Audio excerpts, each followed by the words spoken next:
So it dawned on me today that I haven't ever really focused on foundations for different skin types, and that is wrong of me, and I should have done.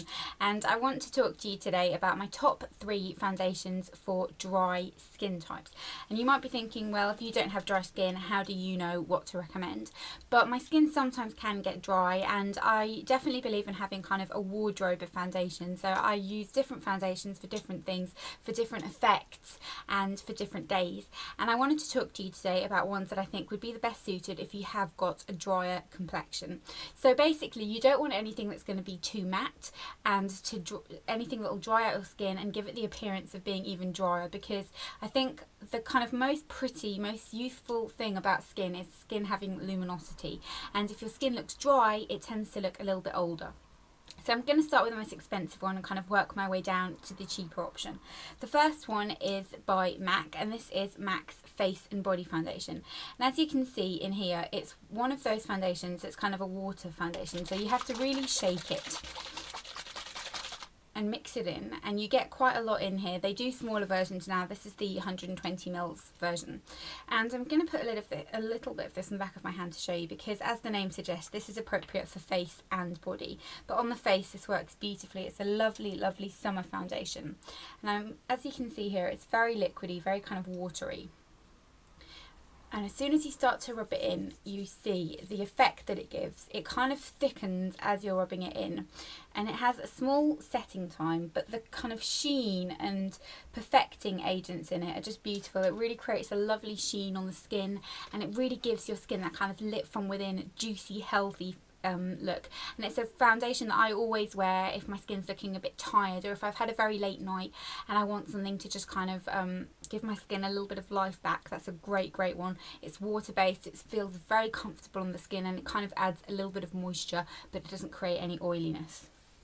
Then the next one is by a brand that you might be a little surprised to see here, and this is by Avon, and this is their Luxe Silkn foundation.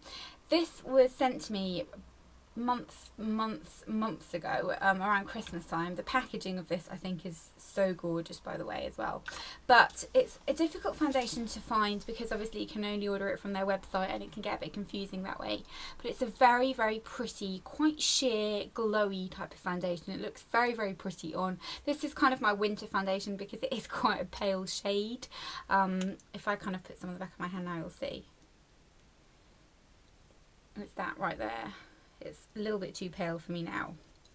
I think I need to get a slightly darker shade of this, because I do really like it, and I miss using it, but I prefer being tan, so I don't kind of use it as much. But it's a very comfortable foundation. It looks very pretty on. It's got a little bit of luminosity to it. It's a little bit more heavy coverage than the MAC one. The MAC one's quite a light to medium coverage, I'd say, but more on the light side.